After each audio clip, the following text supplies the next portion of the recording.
Red Hoodie. Red Hoodie is a creepy tale written by a user on the website Scary Stories for Kids named Eerie. Red Hoodie. Once, there was a young girl named Ada. She was quiet and shy, but a lot of fun to hang out with. She had a close friend called Tyranny, who she spent a lot of time with. The two girls were very close, and they sometimes referred to each other as sisters. Tyranny always wore a very distinctive blue hoodie wherever she went. It was very rare to see Tyranny dressed in anything else. One evening, Ada and Tyranny were playing together at the park. After a while, it got dark outside. So the two went home. Tyranny's grandparents called over to visit and told her that there was a funeral the next day she had to attend. Tyranny turned to Ada with a frown, but tried her best to disguise it into a rather awkward grin. Ada knew she was upset, but she respected her friend's feelings and didn't ask. "Hey Ada, I'm sorry, but my grandparents are taking me to my cousin's funeral," she said. "Sorry I can't stay." Ada just smiled politely. "It's okay, Tyranny," she replied. "Maybe next time, when you're in a better mood." The two girls heard the car horn honking outside. So Tyranny got her stuff and headed out to where her grandparents were waiting. She waved goodbye to Ada and got into the car, and they drove off. Ada ate dinner, then went upstairs to bed. As she was trying to fall asleep, she thought she heard a strange noise outside her bedroom door. She turned over and opened her eyes. The bedroom door slowly creaked open, and there, standing in the doorway, was a shadowy silhouette. It looked like the figure of a girl. "Is that you, Tyranny?" asked Ada groggily. "You came back?" Ada welcomed her friend and told her she could sleep beside her on the floor in a sleeping bag. The next morning, Ada woke up and turned over in bed. She saw the empty sleeping bag on the floor, but there was no sign of Tyranny. She got dressed and headed down for breakfast.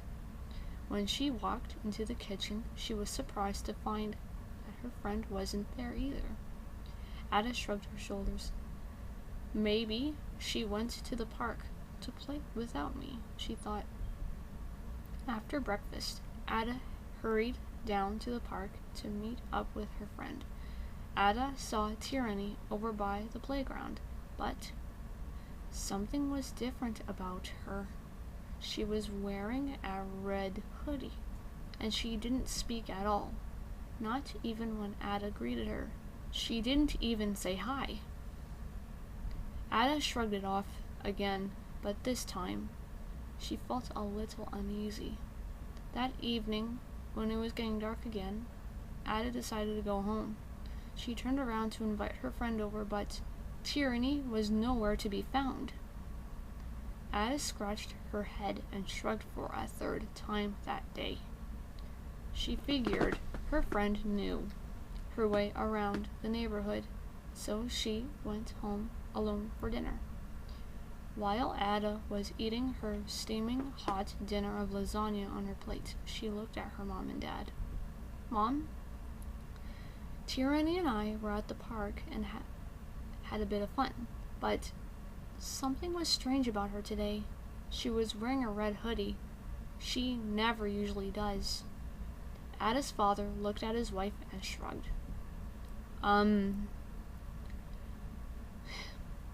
Honey, you were at the park by yourself," said her mother. "There's no way she could have been with you." Ada looked at her mother. "Mom, what do you mean?" "She was with me. I saw her," Ada insisted. Ada's mother shook her head. "No, dear." Ada left to go to her cousin's funeral yesterday. If she was going to come back here to visit you, her grandparents would have called us. Ada, you know that. Ada felt a chill go down her spine. In a shaking voice, she said, Mom, if that's true, then who was I with at the park? Alright, that was my first scary story. I hope everyone liked it. This story was inspired by a novel called Too Dark to Read, and I give credit to the owner of the website Scary Stories for Kids, and I hope everyone enjoyed listening to it. Thank you, ladies and gentlemen. Please request another story for me to narrate for you. Goodbye now.